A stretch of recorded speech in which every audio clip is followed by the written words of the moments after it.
मौदा या गावामध्ये दिवाळीच्या शुभ पर्वावर राष्ट्रीय दुय्यम खेळ तमाशाचे आयोजन करण्यात आलेला आहे। पहिला राऊंड झालेला सन्मान्य शायरा सोनताई गायधने आणि तृतीय राऊंडला सुरुवात झालेली आहे। तरी या कार्यक्रमाच्या रसिक मायबापाने पेंडल मध्ये येऊन या कार्यक्रमाचा आस्वाद घ्या अशी आमची सुद्धा विनंती आणि या कार्यकारी मंडळाची सुद्धा विनंती आहे करिता आघाडी ज्ञानीवंत गुणीवंत शे माझे गुरुजन आदरणीय वृद्ध माता पिता आदरणीय माझ्या आई बहिणी तरुण मित्र मंडळी बाल गोपाल तसेच या गावातील आजी माजी सर्व पदाधिकारी या कार्यक्रमाचे आयोजक संयोजक आणि नियोजक मंडळी तसेच या देशासाठी स्वातंत्र्यासाठी गोरगरिबासाठी दीनहितासाठी दुखितासाठी बहुजनासाठी जे जे थोर पुरुष महामानव थोर संत जगतजननी होऊन गेल्या अमरकत्मे झाल्या आणि आम्हाला हक्काचं लेणं मिळवून दिलं अशा थोर पुरुषांच्या चरणावर सर्वप्रथम शरीर नाताने डोकं ठेवून आपण निवेदन करतो आणि मनाचा मुजरा करतो। या प्रकारे आपल्या व्यवहारात कामाकाजात कोण्या कार्यात काही ना काही चुका होते। तसंच माय बापू होऊ शकते आमच्या गाण्यातून आमच्या कलाकृतीतून काही ना काही चुका घडेल। ज्या प्रकारे आपण आपल्या घरातल्या चुका प्रपंचाच्या चुका सामावून घेतो त्याच प्रकारे माय बापू आमच्या चुका सुद्धा तुम्ही पदरात घ्या। थोडं शिकला पाहिजे सामोर गेला पाहिजे पुन्हा चूक त्याच्या मुखात निर्माण झाली नाही पाहिजे या विचाराचे विषय मनात बाळगून घडलेल्या चुका शेवटी माझ्या लक्षात आणून द्याल एवढी आशा बाळगतो। या कार्यक्रमाला वर्गणी म्हणून सरकारी पुष्पजनाने दिले असेल परंतु वर्गणी दिला म्हणून आपण खूप परमार्थ केला अशाचा भाग नाही। माय बापू हा कार्यक्रम मनोरंजनाचा आहे प्रबोधनाचा आहे आणि हा कार्यक्रम वर्षानुवर्ष चालत राहिला पाहिजे या विचारासाठी सर्वात मोठं सहकार्य लागत असते शांत चित्तेच म्हणून दिवसभर कार्यक्रम शांत चित्तेने पार पाडाल एवढी आशा बाळगतो आणि सर्वांना या दिवाळीच्या उद्याच्या भाऊबीजेच्या हार्दिक शुभेच्छा देतो। येणाऱ्या नवीन वर्षाच्या नाग दिवाळीच्या हार्दिक शुभेच्छा देतो। सर्वांचे जीवन सुखमय सुख समृद्धीचे जाओ भरभराटीचे जाओ एवढं ईश्वरची प्रार्थना करतो आणि जास्त न बोलतो मी माझ्या पुढील कार्यक्रमात हात घालतो। जय हिंद जय भारत।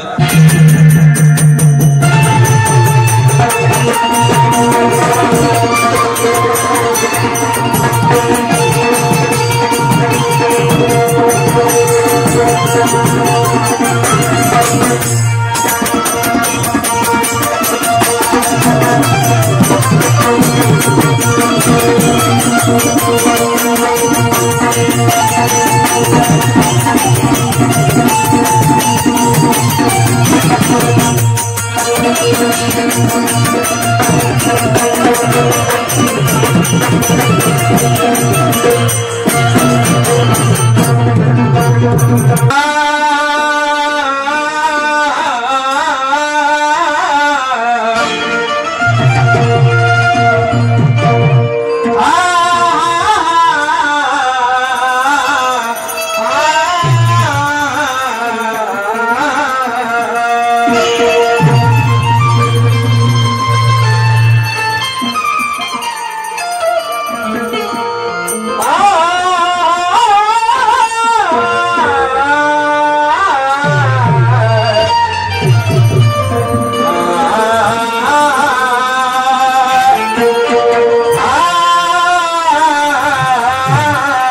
मन करून बापा पडतो पाया कार्य माझे सिद्धवाया आणि म्हणून तुला स्मरतो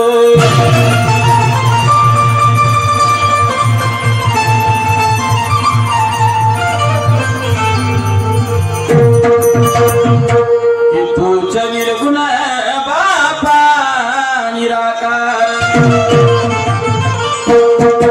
कि तूच निर्गुण बापा तूच निराकार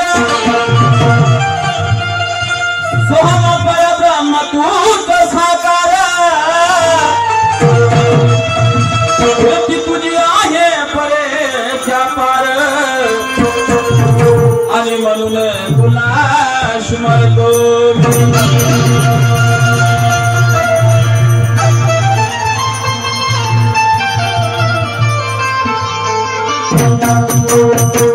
जपी तपी हो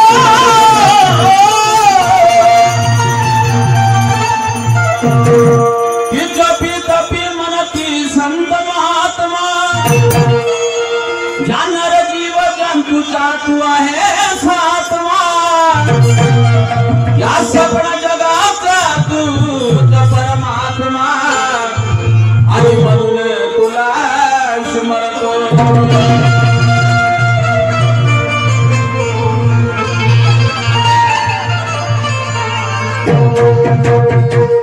रावण मारिला बाप होऊन राम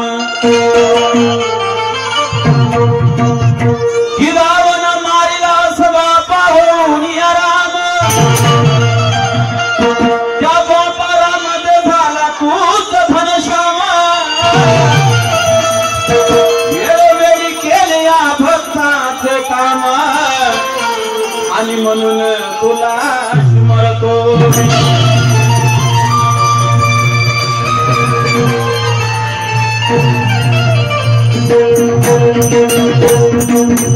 या कलियुगामध्ये कली झाला स्वार या कलियुगामध्ये कली झाला स्वार या कलियुगामध्ये कली झाला स्वार जिकडे तिकडे वाढला अन्याय अत्याचार भारत चालला पापाचा भार आणि म्हणून तुला स्मरतो म्हणून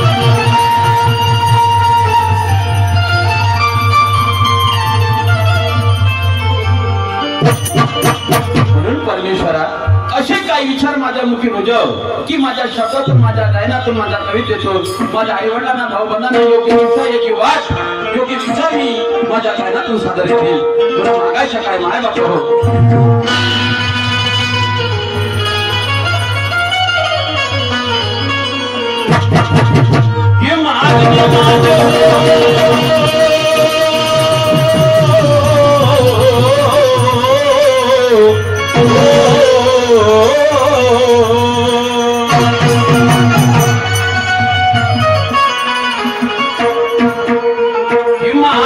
माझे बापानी स्वार्थपणाचे मागणे माझे बापानी स्वार्थपणाचे करीन कल्याण या सर्वजनाचे अरे गुरु मोरेश्वर मने दास चरणाचा माझा नरामा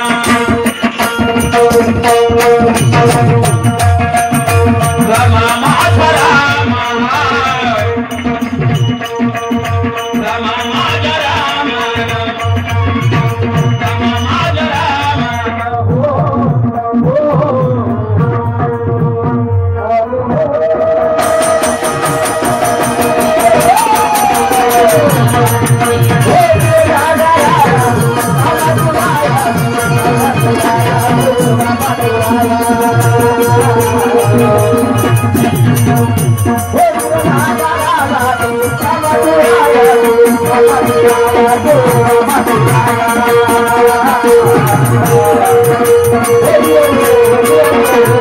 Oh,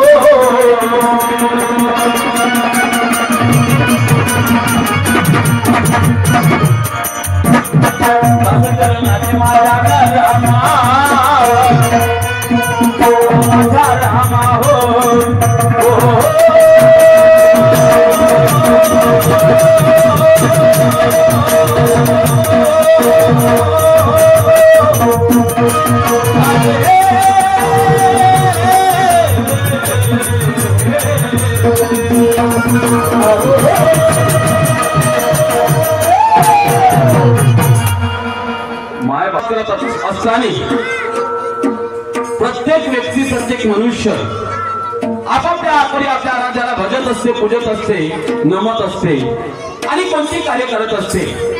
त्याच माध्यमातून माय बाप हो हिंदू संस्कृतीनुसार सर्वात प्रथम त्या गणेश भगवंताचे वंदन केले जाते, पूजन केले जाते।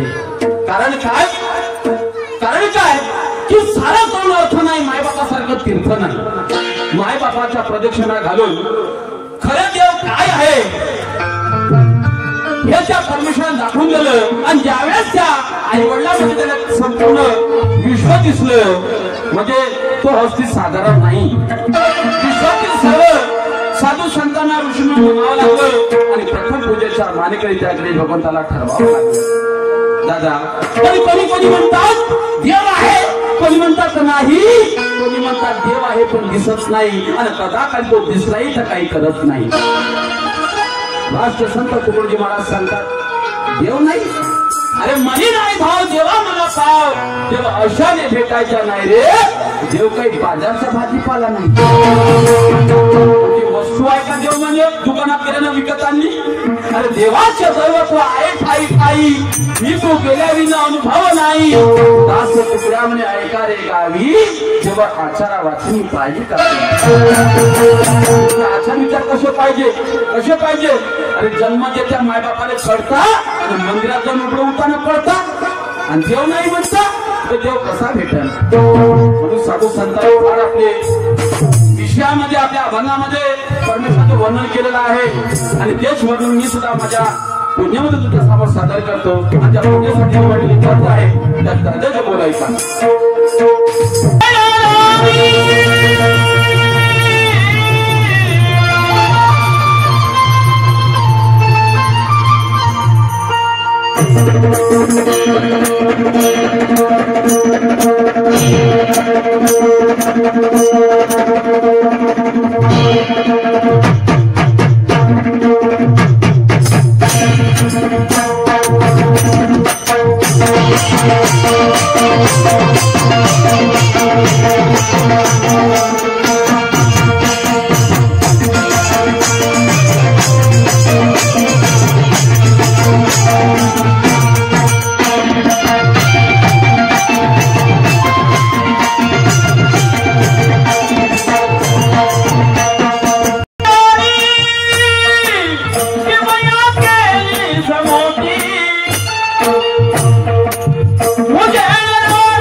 हर भेष में तू तेरा नाम लेकर पर ये है तू।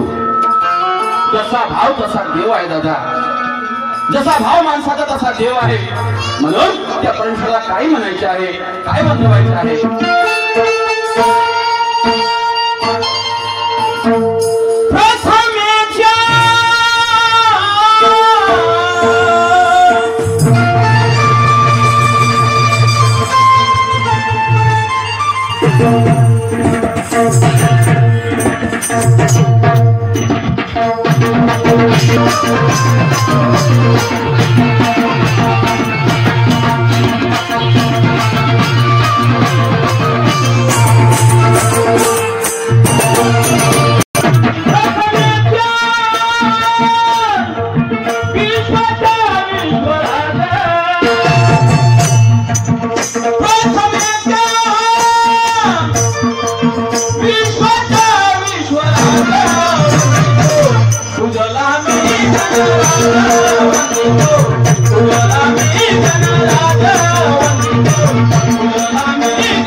प्रथम पूजेच्या मानकरी तू विश्वाचा विश्वराज आहे आणि तुला वंदितो क्रिस्तो प्रथम मी. कारण का वंदितो परमेश्वरा. कोणी म्हणतात रे, कोणी म्हणतात हा ईश्वर तू बनवला. कोणी म्हणतात हा ईश्वर अनुरेणूने बनवला. कोणी म्हणतात हा विश्व विज्ञानाने शोधला. पण दादा, या पृथ्वीच्या पाठीवर कितीतरी नर जीव जंतू पशु पक्षी आहे. आज माणूस हा इंद्रिया पोटाची सोय लावू शकत नाही, पण एवढा मोठा विश्व तू चालवतो. दानव आहेत, मानव आहे, ह्या सुद्धा तू ओळखतो. आणि तेवढंच नाही, सत्याचा सुद्धा तू तिरस्कार करतो आणि सत्याचा विजय करतो. म्हणजे तू जिथं सत्य आहे तिथं तू जन्मास येतो आणि असत्य आहे जिथं विनाश आहे तिथं अवतार घेऊन ते सगळे संपवितो. म्हणून काय म्हणायचं भगवंता, ऐका.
लोग लुगाई।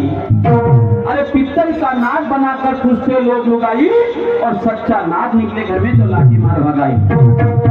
दादा देव राहिला नसता, दिवसाची रात्र रात्रीचा दिवस झाला नसता। म्हणून संतांनी सांगितलं, अरे मी महादेवाचा भक्त, मी अमुकाचा भक्त, मार उरावर पाणी टाकतो तो दिसतच नाही। अरे साबण सोड्याने शरीर धुतल्याने मरणचा साथ होत नाही आणि कराला खूप तीर्थयात्रा कधी पाठ केलेले माफ होत नाही। म्हणून काय म्हणतो जरा ऐका,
जरा स्वराज्यात दुय्यम खा तमाशा भाई आणि माणसाच्या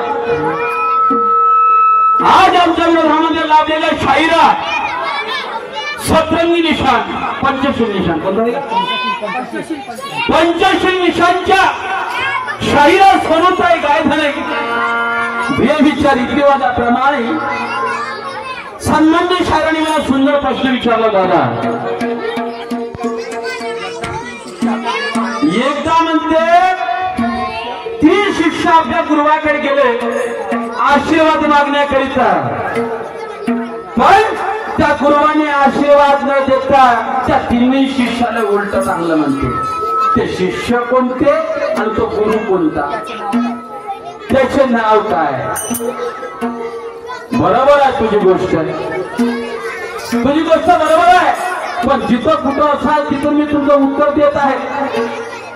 नीट उत्तर ऐका आणि नीट त्याचं विश्लेषण करायचं तुम्हाला पुढच्या राऊंड मध्ये. समजलं का? मग म्हणायचं नाही का मला ऐकायला नाही आलं, नाही का?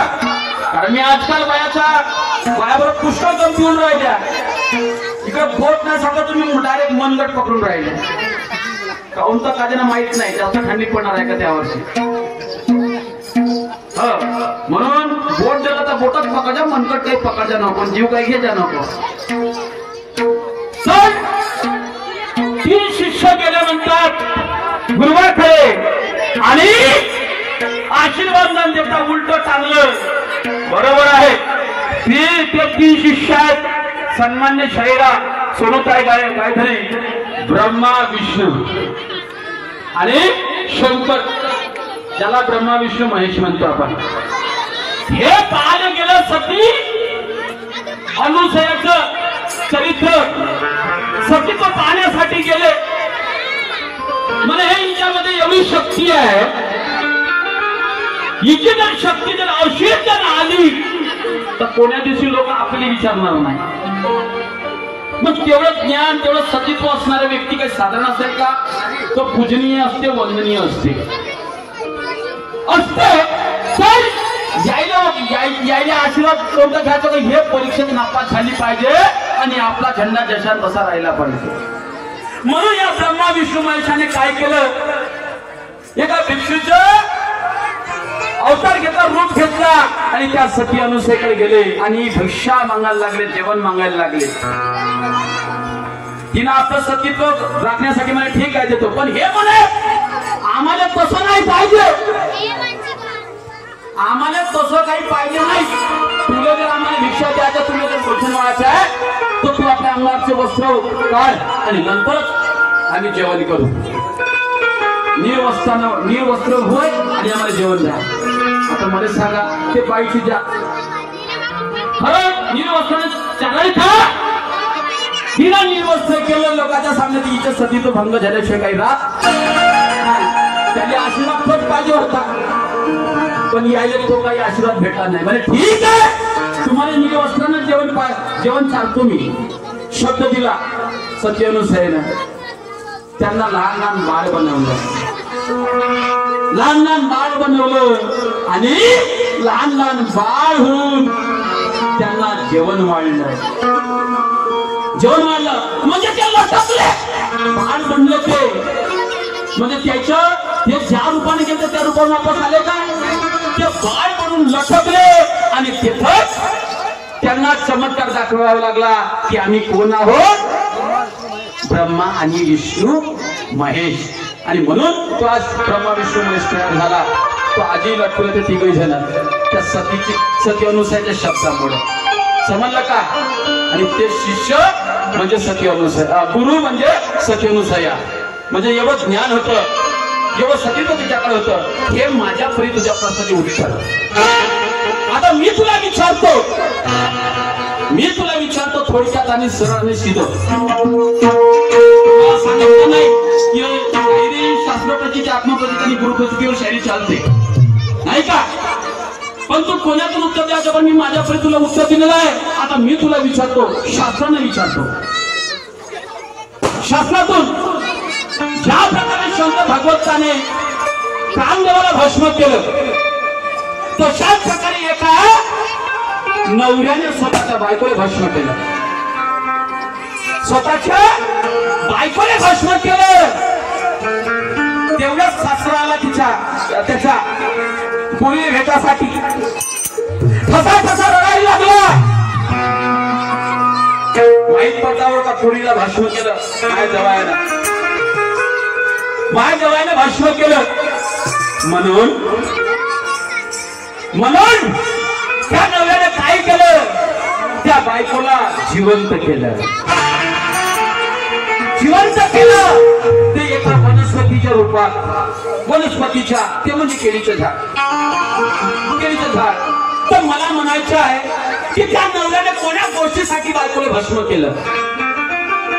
जुन्या गोष्टीसाठी बायकोला भस्म केलं आणि भस्म करणारा नवरा कोणता आणि त्याची पत्नी कोण आणि तेवढ्यामध्ये तो सासरा आला त्या सासऱ्याचं नाव काय त्याच्या आंबरल्यामुळं त्या मुलीला वनस्पतीच्या रूपात जिवंत करावं लागलं हे तुला सांगायचं आहे पाहू तुझी शरीर अभ्यास भरपूर दिसते जमलं तर द्या म्हणा नाही तुम्हाला साखर कळवणार नाही ऐका शोक म्हणतो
लागते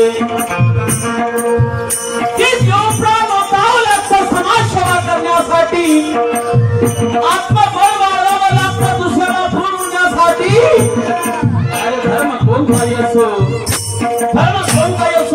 धर्म आहे माणसाला तारून नेण्यासाठी नाहीतर काही हरामखोर देवाचा पोट भरण्यासाठी कशाने देव मिळणार नाही माय बापू तुझ्या आहे तुझ्या पाठीपुढे जागा बोलाशी कशाला काशीला जातो बाबा कशाला पंढरी जातो जगाच्या पाठीवर मायबाबामध्ये दैवत नाही साऱ्या गोष्टी भेटून विकत पण मायबाप भेटला लक्षात ठेवा म्हणून भगवंता शेवट काय ना काय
Thank you.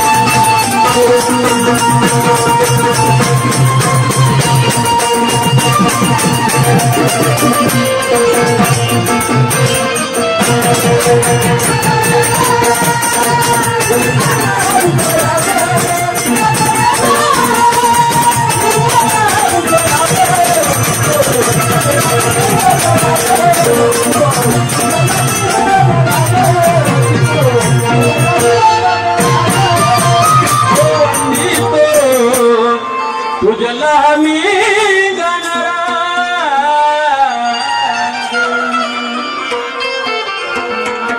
चला दादा